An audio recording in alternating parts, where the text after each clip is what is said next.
Twelfth Productions proudly presents a very 2021 kind of Christmas special. And now, your host, Michael L. Roberts.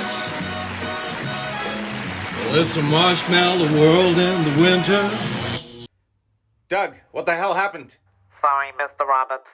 We got shut down. God sakes. Can we go again? Just resetting. Action. Well, it's a marshmallow world in the winter.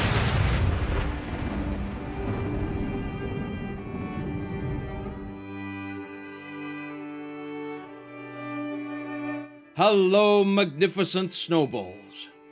It's Christmas 2021, and we do warmly welcome you to this, the 25th edition of the Late Night Noisecast, the second annual Bunkerbaloo Tinsel edition, no less. Once again, doing what we can and what we must to ensure feasts of reason, flows of soul, and stolen moments of bebaubled begroovery in the time of constriction.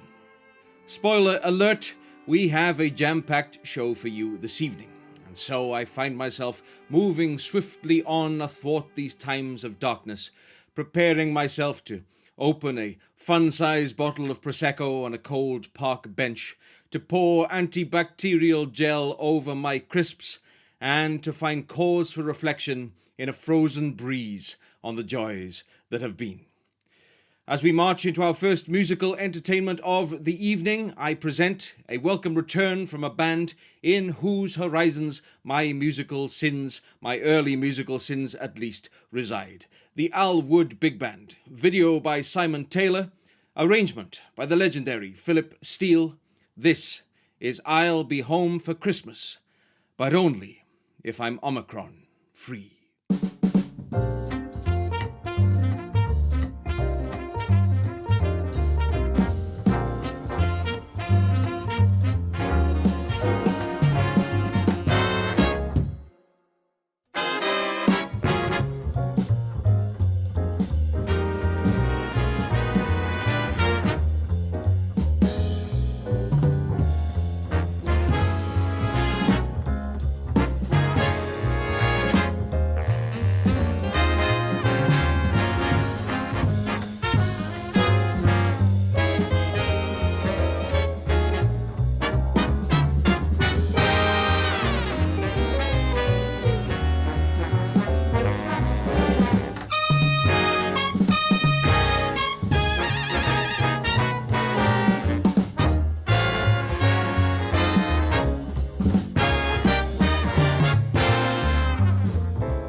The Al Wood Big Band there, swinging residually into our glorious brain pans as ever.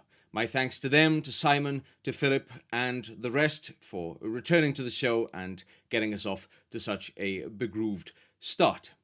Maintaining musical motion now then with our next guests, and what guests they be. That legend of the London jazz scene, Giorgio Mancio, a supreme storyteller through song, in voice and lyrics, joined by Grammy Award winner and pianist Alan Broadbent for a composition of their making. This is that time of year.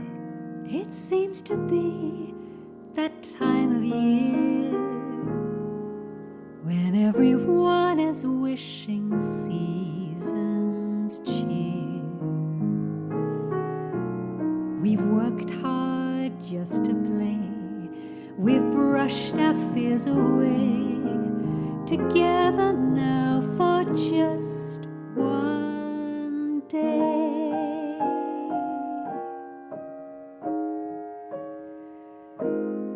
We think of all that brought us here,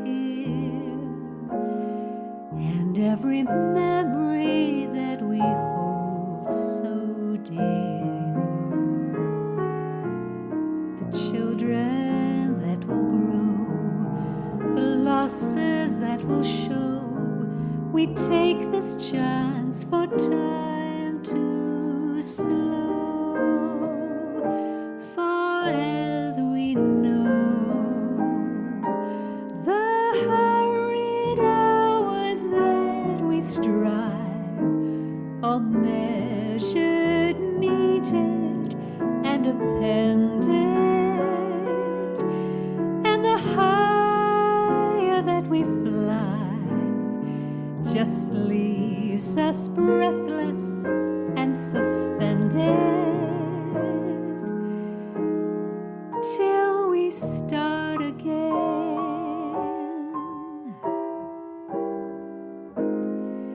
It seems to be that time of night. We count to 10, tomorrow's just in sight. Friendships that have frayed, the promises we trade, will all too quickly fade in morning's light. We hold each other near. Again we hope, same time next year.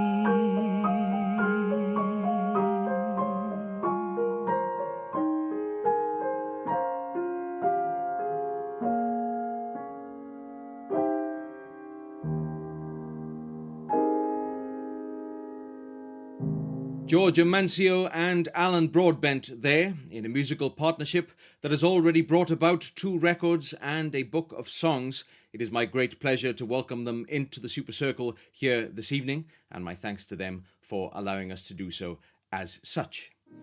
A moment of pause now as you dig the music that is taking place underneath my ceaseless Welsh tones, provided once again, of course, by the legend that is the great super circler, Mr. Riccardo Pez. As I was putting this show together earlier, I found that something was missing. What was missing was something that brought great magic to last year's episode, and it suddenly occurred to me. No Christmas edition of the Late Night Noisecast, no Bunkerbaloo on planet Earth or indeed the universe is complete without the cello stylings and arrangements of said Mr. Pez. My gratitude to him as ever for providing such an underlay of magnificence, and happy Christmas and a very happy new year to you as such. Time now on this second annual Bunkerbaloo to turn to one of its greatest traditions. A talk with the legendary media manager, no stranger to any of you out there in social media town, Alex Rafael. Alex Rafael, as I live and breathe, how the bedeviled begroovery are you doing? I'm great, thank you, Michael, and I'm feeling even more festive having seen your Arctic light display going on here this year. I'm impressed with how things have developed since our last festive Noisecast.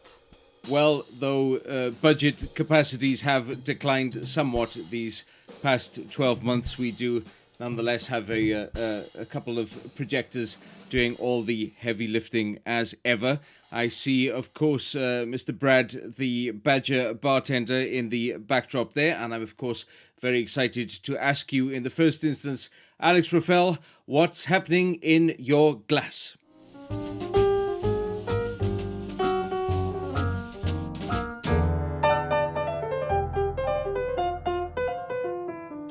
Well, I have got, obviously, Brad the Badger there as the bartender, and he has served up a rather wonderful concoction as suggested by your good self.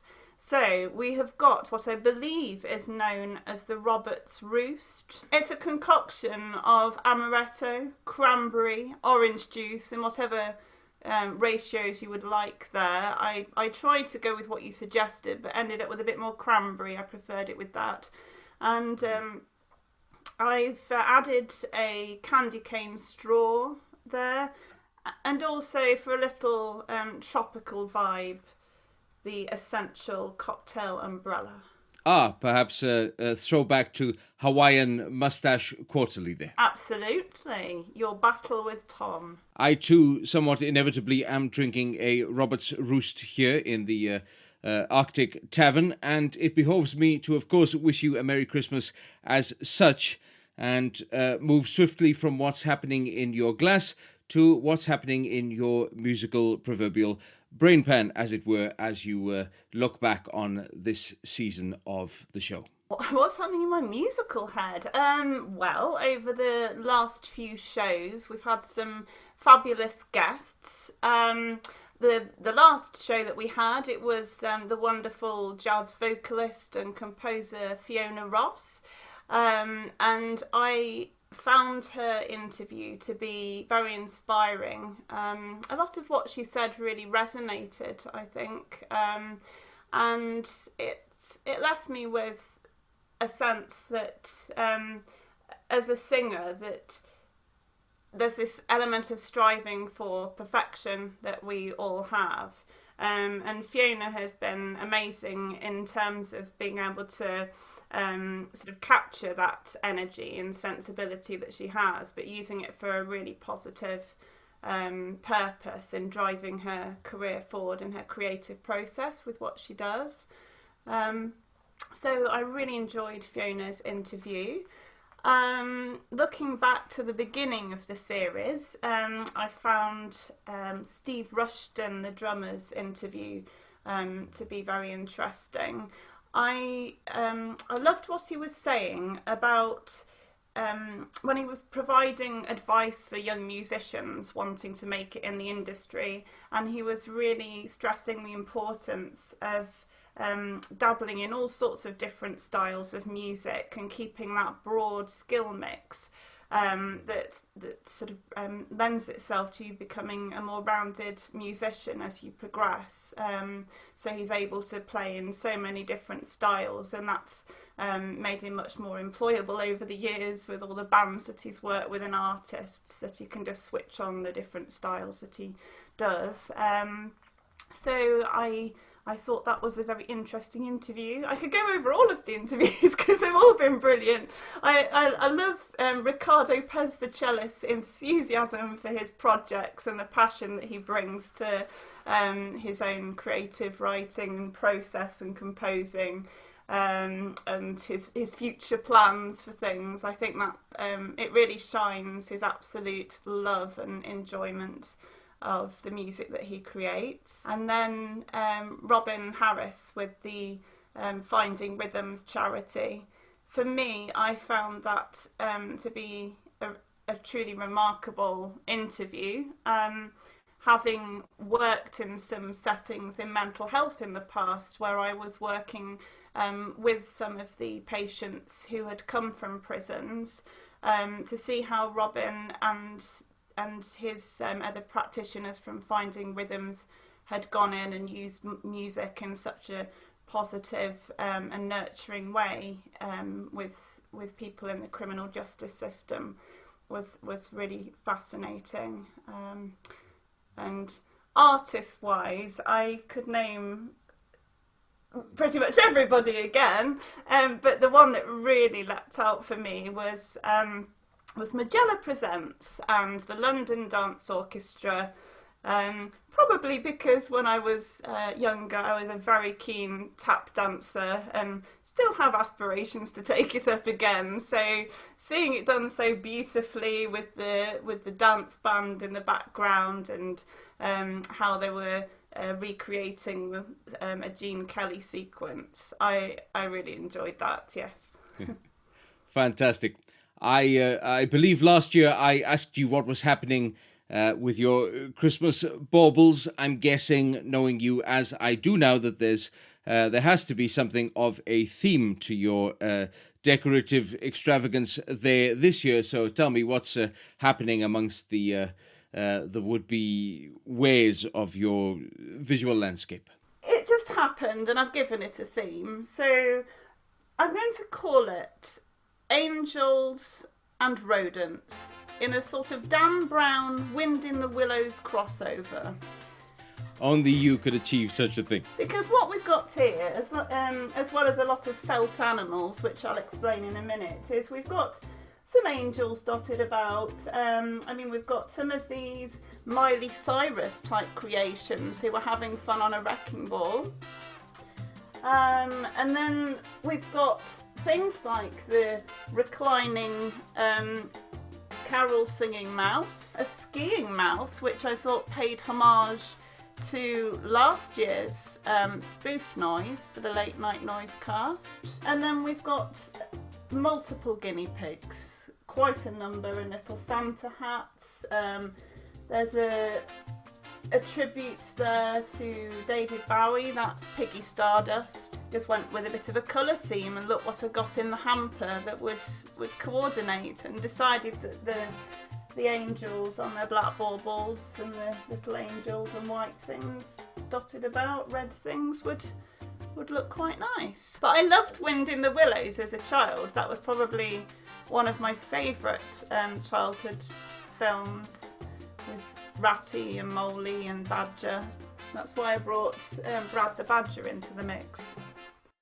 We began working together a year or so ago, of course, and I'm interested, given all that we're continuing to go through right now, how are you finding the trends within communications and within the music industry, both online and in person, and where would you like to see things progress as we move forward into 2022? Well, just gauging the landscape of social media and how it's been over that period of time, I think that people were doing a lot of online gigs and releasing video collaborations that have been, made during the lockdown period.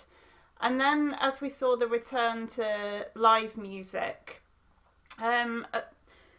people were very keen to promote themselves on social media, and that sort of level of energy was maintained or even heightened in terms of communications and interactions. I don't know if it was because people were sort of clamouring for recognition for different events that they were going to do, whereas perhaps everybody had been sat at home before, and now it was at a state where it was perhaps a little more competitive again, going back out into trying to get gigs in venues. So I felt that the energy on social media heightened even more at that point. And then as people became a bit more relaxed and settled down into the gigging scene once more, gradually the sort of level of excitement died down a little bit on social media, and it's been very quiet in recent weeks. I don't know if it's that everybody's a little focused on Christmas events that they're doing, or if it's because they feel a bit fatigued with everything that's been going on in the last couple of years, or if it's actually that people are cancelling things that they're going to in light of the recent news. Bookings are being cancelled, and things have just suddenly become very, very quiet on the different platforms. I'm really hoping that as things settle down and we move into 2022 and hopefully get to a point where we're living in a less restricted environment, that energy starts to build again, because that was really wonderful to see people back thriving, doing what they do best, being on stage in front of an audience. So it'll be interesting to monitor that and get a feel for what's happening out there. To the world out there, that's the knowledge and optimism I benefit from each week in my communications with Alex. Alex Rafael here, of course, is to the pride as ever of future days, and a very Merry Christmas and Happy New Year to you. Thank you. Cheers. Alex Rafael there, drinking Robert's Roosts and on glorious form as ever. My thanks, of course, to Alex for all that she brings to the Late Night Noisecast and to its promotion, and for joining us here this evening for your entertainment. I turn now to a long-standing friend, someone I'm honoured to know and honoured to consider a member of my extended family as such. That legendary queen of scat, bebop, jazz and all things hip, Anita Wardell. She joins us now in the Arctic Tavern, Cavern, or whatever you'd care to describe it as, and I began by asking her about her beauteous and varied upbringing. I was born in 1961 to my Anglo-Indian father and my half Irish and half English mother. So I get the almond-shaped eyes from my dad, being Anglo-Indian, and the red and hair and freckles from my beautiful mum. And my dad actually was born in India, and he came over to the UK when he was 15.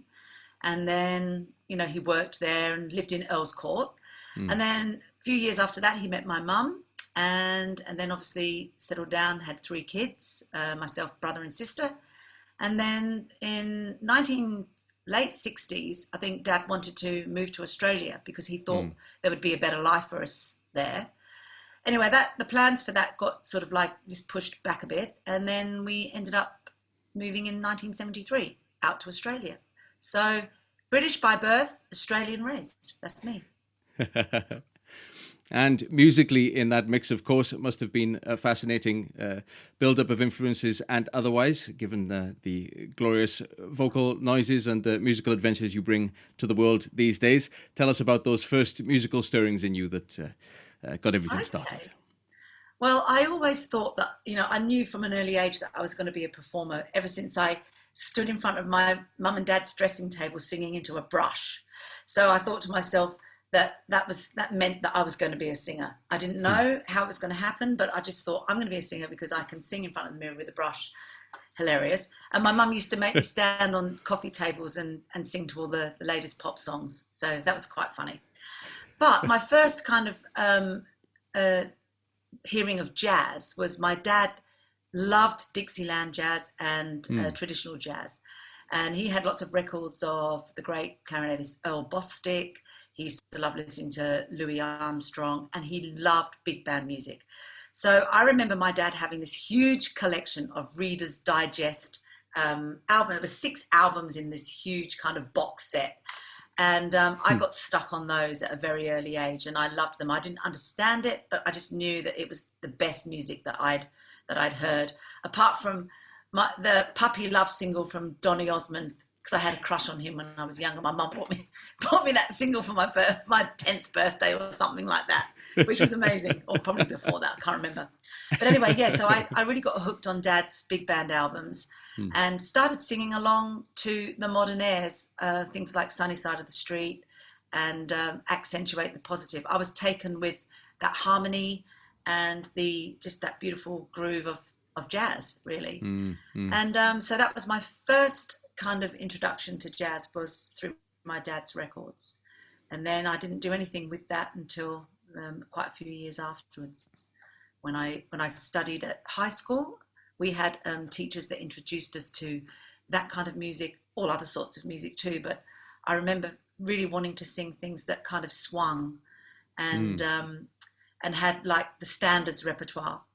Because I used to sit down in front of the TV with a tape recorder and record all those old musicals. And much to my sister and brother's disgust and annoyance, they said, "Oh, God, Mum, Anita's hogging the TV again." Because I'd be listening to these beautiful Rodgers and Hart, you know, the Gershwins and Harold Arlen, all these beautiful songs, and collecting them and learning them. So big band music, a little bit of Donny Osmond, and then listening to these movie musicals on TV, and collecting all this material that I didn't know that I was going to later really get involved in. So that's it, really. Wow. Yeah.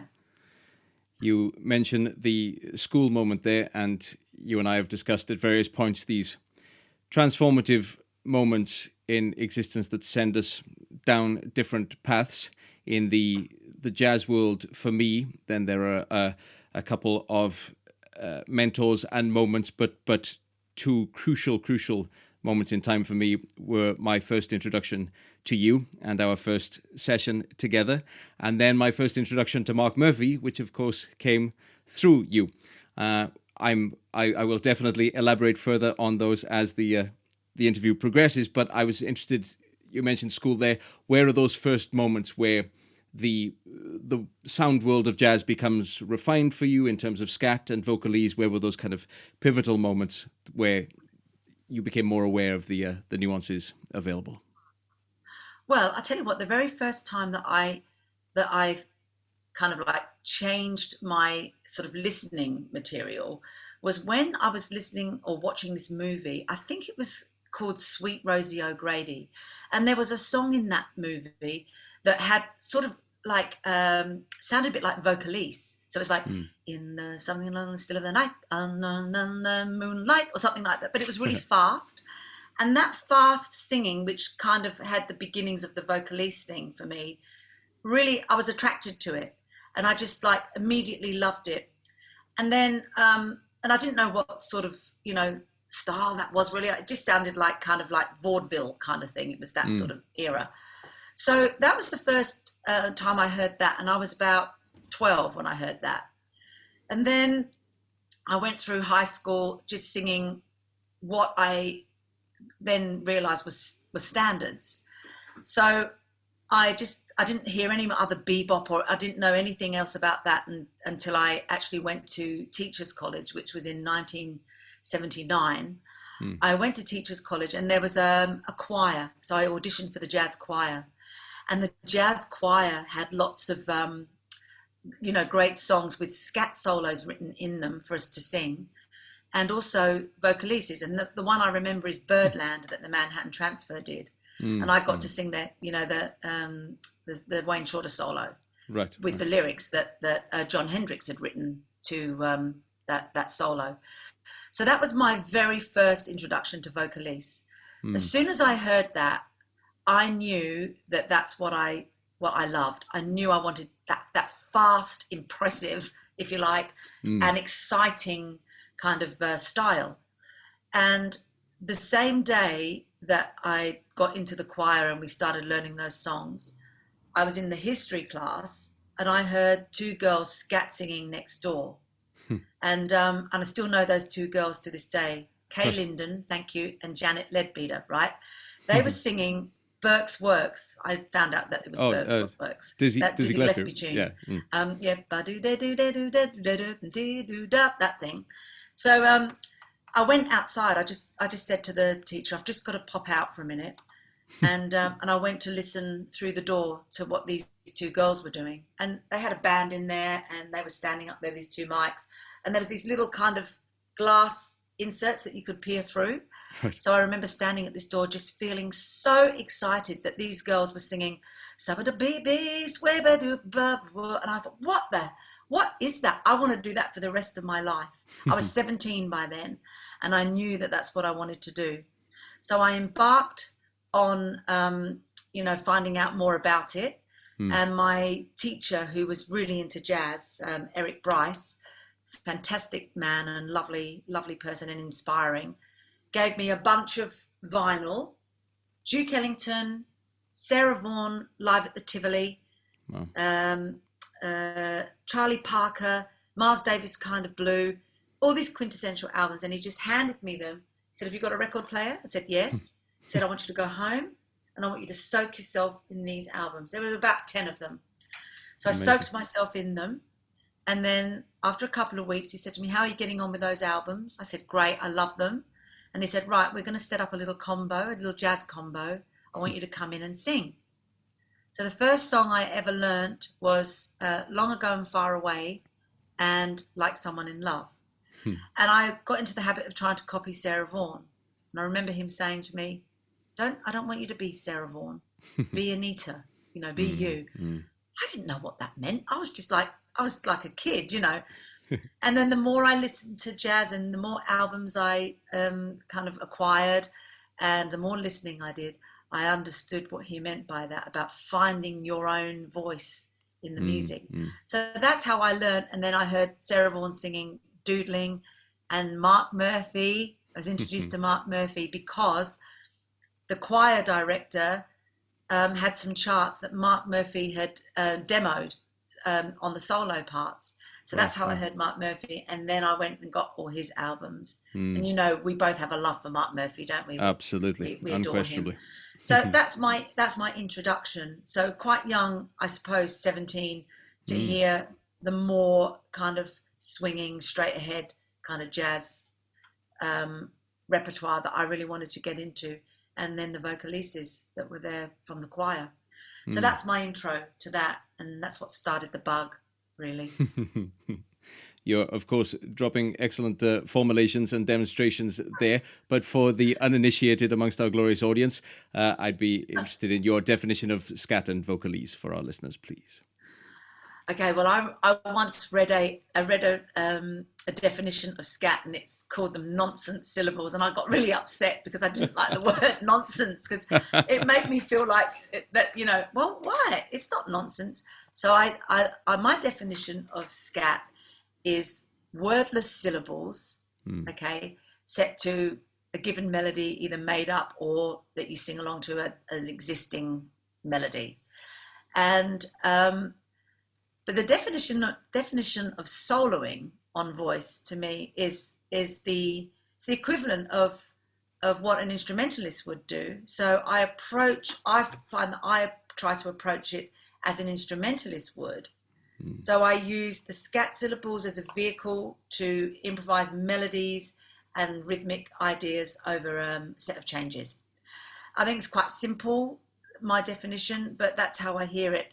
And the feel and the groove kind of like makes you sing in a certain way. So with inflection, and all the inflections that I would have learnt in the jazz choir, I really used in my scat singing as well when I was singing over changes.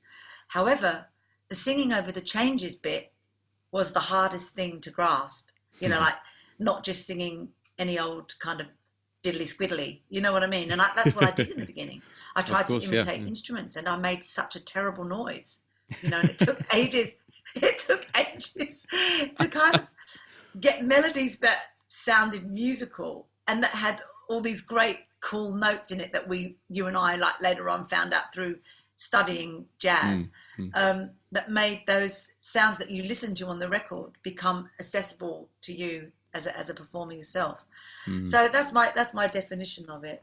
But I don't know about you, I'm sure it happened to you too, but once you get into that, it's so addictive, isn't it? You just I'm so excited about scatting and the vocalese thing, because it's a way of connecting with the musicians, and it's also a way of expressing yourself in such a magnificent way, with all that history and stuff. Absolutely. Well, you are known globally amongst your many accolades as the bebop scat queen, so I think the Tiggly Squigglies worked out great in that aspect. And your formulation of vocalese, please.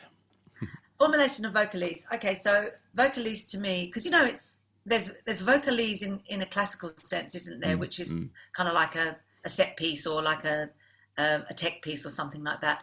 And then vocalese spelt with the VOCALESE, vocalese, which is the amazing art form of writing lyrics to existing solos, which is exciting, or the greats that you and I love, like Jon Hendricks, King Pleasure, Annie Ross, singing their lyrics over such fantastic songs, standards and jazz instrumentals.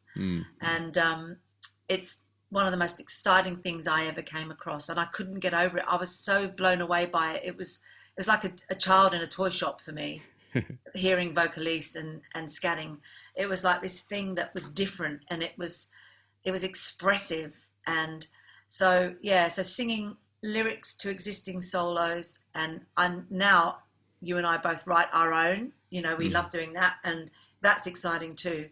And I'm inspired by, obviously, Jon Hendricks, King Pleasure, Eddie Jefferson, The Godfather, and Annie Ross and Dave Lambert. Amazing. Yeah. Your celebration of learning there returns me to our first time working together, and the fact that you are so prolific an educator, known worldwide in the jazz industry as someone who's not only reached the top of her creative powers and continues to push that top to ever increasing heights, but also gives back in a way that many don't, and gives back in a very specific and wonderful way to so many individuals across the board. Talk to me about your passion as an educator. I always thought that, it would be really great to impart knowledge. I think it's a very wonderful thing, because as soon as you start educating, you learn more. You absolutely learn more, because, I remember that first day that you and I worked together, and I was totally blown away. I couldn't believe what I was hearing when I heard you. It was like, I thought, Michael's going to be fantastic to work with. And we've done a few gigs together as well. We've had such fun performing together, and we both have a love for this music. But anyway, when I first met you, because I am quite a lot older than you, but, and so like when I first heard you, it was great to hear that freshness and to hear that, you've studied hard as well. So you had all this beautiful language. So when I teach or when I educate and I do lots of workshops and I teach online, I'm always... what's the word I'm looking for? I'm always happy to learn from the people that I teach, because sometimes they'll do something that I perhaps didn't think of. And I think you've got to always be open to that. And you can give all this knowledge. And then when someone sings that knowledge back to you that you've taught them, they'll always do something different that you might not have thought of. And I think that is just such an incredible gift. So your students teach you, and I hope that continues, because actually from teaching, I have learned so much that I'm going to continue to do it, because I want to continue to learn more. I feel like I'm nowhere near where I want to be, but I know that if I keep practicing what I'm doing, keep educating, I know that I'm going to get that back. I get it back in different ways. I get it back by someone saying to me, I did a gig the other night and I got that Jamie Aebersold lick out that you gave me. I got that out in the tune. And that's like, yes, great. You sang something really solid and you sang a line that fitted over the chords. Or someone will say, I really enjoyed my gig the other night. I felt like I got through some of the chord changes. Just anything like that. Or the technique is good. That is the best gift that you can get when you educate. And I'm constantly trying to find new ways of teaching people. How can I teach this as effectively as possible? Because, teaching improvisation is not easy, especially on vocals, because, we've got that thing with the pitch that we have to kind of learn how to memorize. So that's why I do a lot of patterns and exercises, instrumental exercises for vocals, to understand what that process is. Lots of ear training, because I think that's what scatting and improvising on voice is about. It's training your ears, isn't it? So Absolutely. when I teach that, I'm learning to do it myself. I try to teach what I don't know as well, and then that way I learn it myself. But I love it. The rewards for education are huge, absolutely huge, and I will probably do it till I die. Yeah. Well, I benefited in my own way with my own rewards as a result of all that you were giving back when we first met. The year 2005 to 6 for me lives in glorious infamy for many reasons, but particularly because it began. 2005 began with us first getting together. Then you introduced me to Mark Murphy, and then wholly unprecedented, you invited me to sit in on a tune at the 606 Club with you. That was great, wasn't it? That, of course, was also around the time that you were building towards your work of art record, Noted. And so I was wondering if you could talk to me about that experience for you, how all of that came together. As I say, I was enormously privileged to kind of to get to know you as you were building through that, and I'd love you to share that story with our audience, please. Well, that's a good point, actually, because that was quite a good time. So I was working with Steve Brown, Robin Aspinall and Jeremy Brown, and we were at the Beckenham Cricket Club doing a little gig, and where the one that Susan May runs. And in the break, these two gentlemen came up to me, and I didn't know who they were. They introduced themselves, and it was Malcolm Mills from Proper Records. And he chatted to me, and he just said, "Oh, you know, we're looking to put somebody on our specific jazz label, which is a subsidiary label of Proper Records. Is their kind of jazz part of it." And he said, "You know, do you want to come in and have a chat about maybe doing, you know, some albums, recordings for specific?"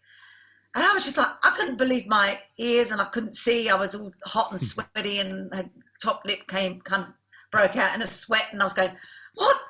You know, I was so excited. And I said, yeah.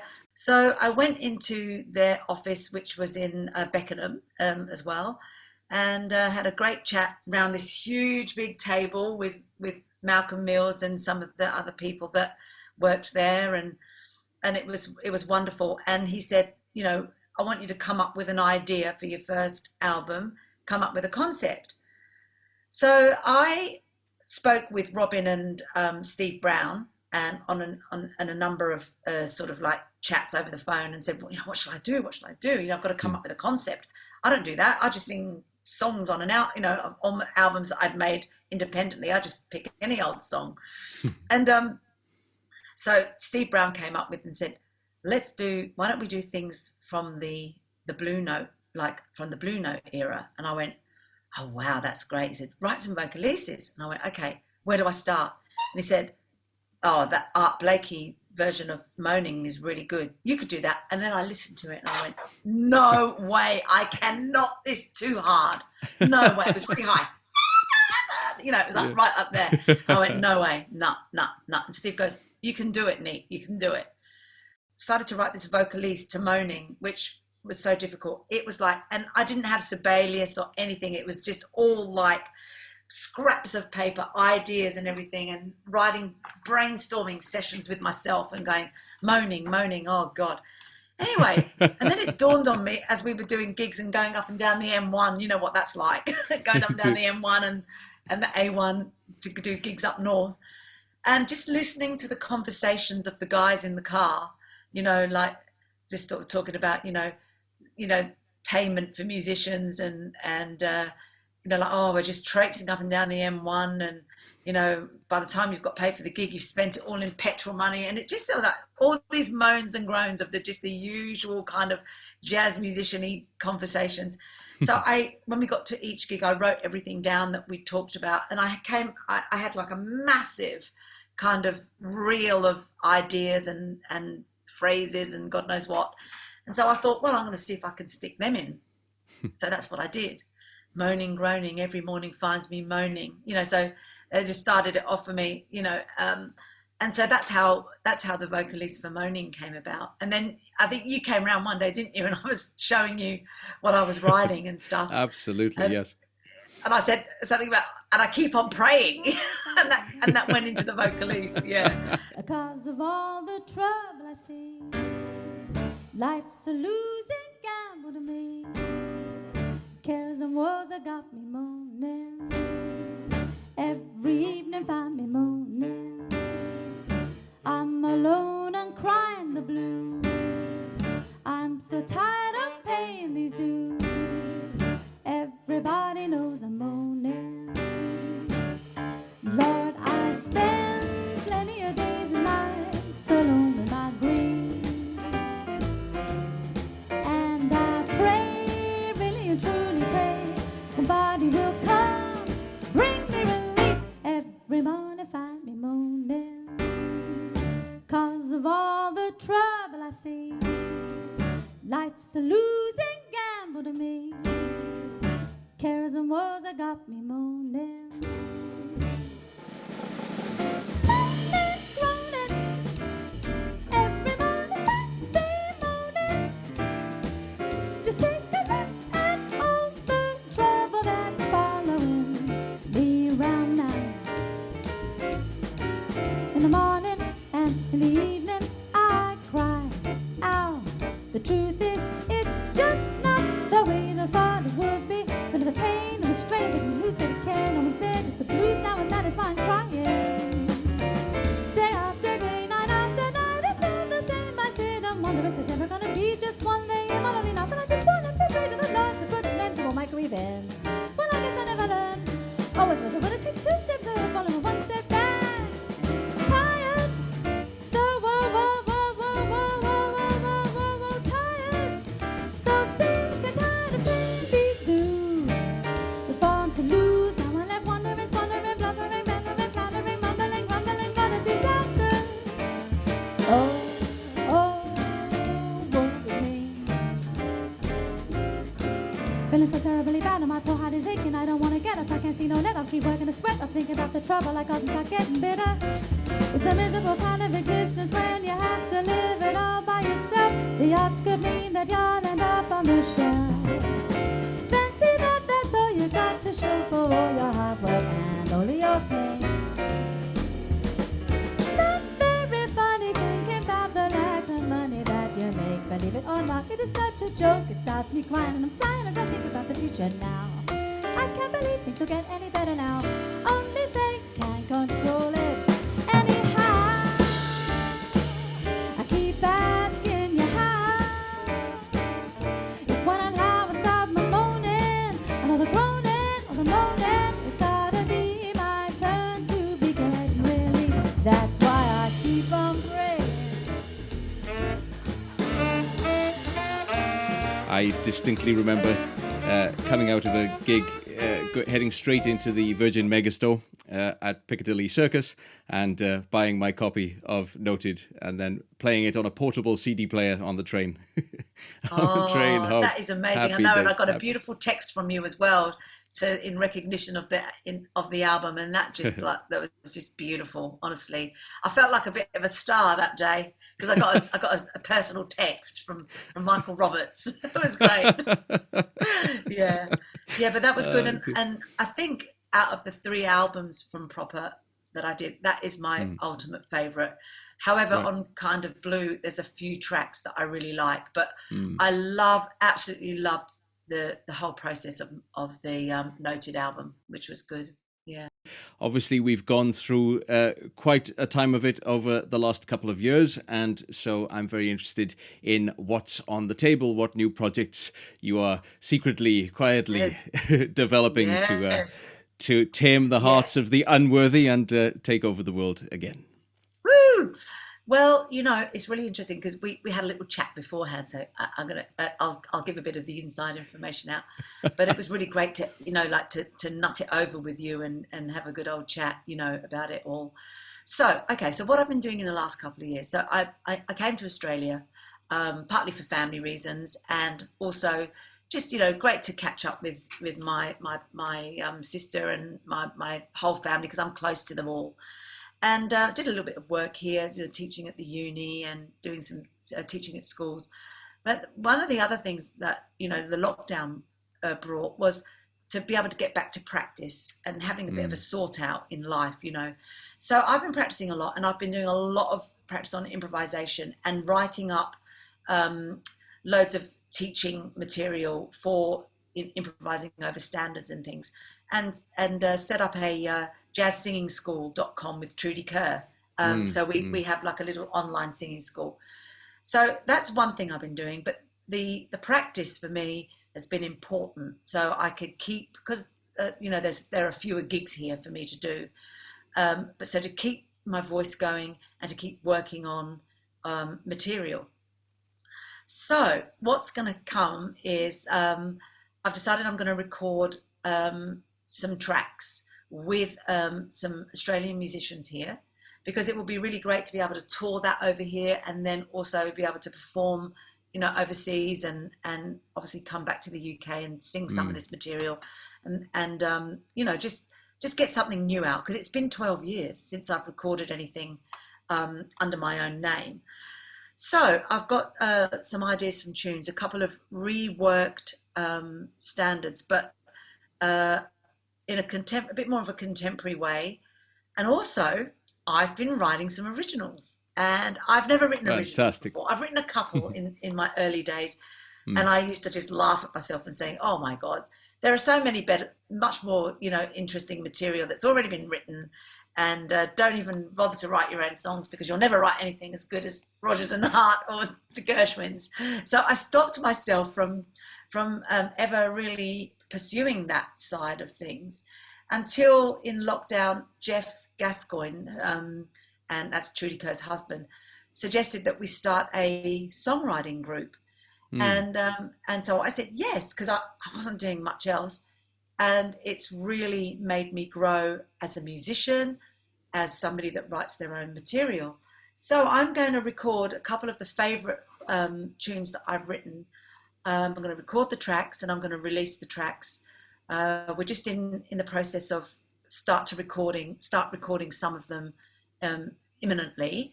But we've just got a few finishing touches to the reharms, because we're going to reharm a few things.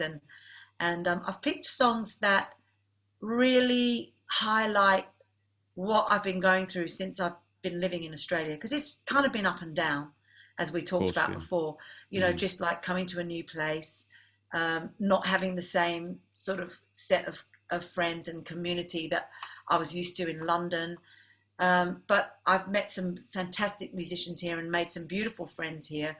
So I'm using that, and taking advantage of that, because it's good to have change. We all need change in our lives, and nothing stays the same, as we know. So it's making me grow in all areas. One profound aspect about you is the fact that you've supported and influenced the direction of so many people's lives, and each of those individuals feel that they have a special connection to you as such. And that's what's so special about it, because you've actually given to all of these people the same amount of support, encouragement, sense of getting after it, and glory chasing and otherwise. But each individual feels that they're the one that has that special connection with you.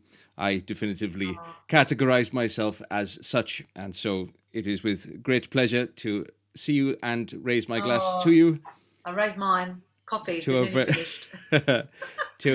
To a very happy Christmas and an enormously successful New Year. Oh, thank you so much, Michael. It has just been an absolute joy. Anita Wardell there, on magnificent form as ever. My thanks to her from joining us from the future there in Adelaide. And of course to Alex Rafael, Georgia Mancio and Alan Broadbent, and the Al Wood Big Band. My gratitude also to Santa Claus in advance, Susan Claus, and their adorable reindeer, Dancer, Dasher, Prancer, Nixon, Reagan, but most importantly of all, to you beauteous people out there in Snowball Dreamland, We couldn't and wouldn't do any of this without you, and I am eternally grateful for the manner in which you fulfill me and this show and its adventures in noise as ever. I end tonight's second annual Bunkerbaloo Tinsel edition on something of a personal note. As 2020 unfolded, I'd convinced myself that year contained the worst of what was possible. When 2021 began, there was only one thing we could say for certain. It was January. But at the risk of repeating a younger, healthier, more optimistic version of myself, though much has been taken, so much still abides. And though we are not now that strength, which in old days moved earth and heaven, that which we are, made weak by time and fate, but strong in will, to strive, to seek, to find, and not ever to yield.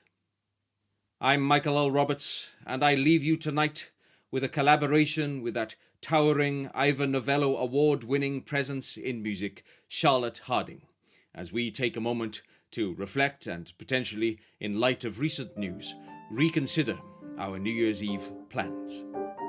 Good luck. Stay legendary. And ever onward to us all. Maybe it's much too early in the game. But I thought I'd ask you just the same. What are you doing New Year's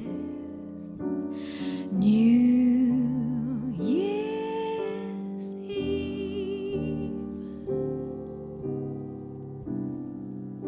Wonder whose arms will hold you good and tight when it's exactly 12 o'clock that night, welcoming in the New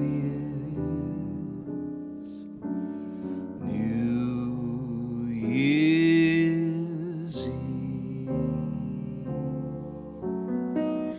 Maybe I'm crazy to suppose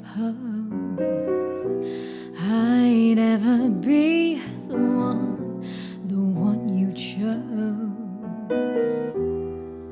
Out of the 1,000 invitations you'd receive,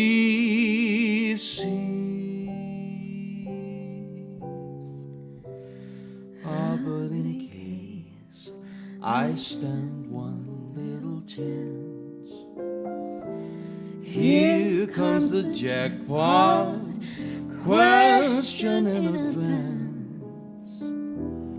What do you do in New Year's Eve?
Maybe I am crazy to suppose that I'd ever be the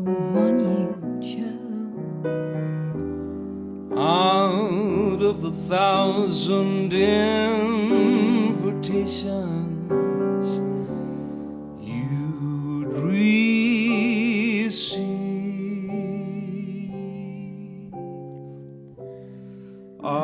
But in case I stand one little chance, here comes the jackpot question in advance. What are you doing? What are you doing?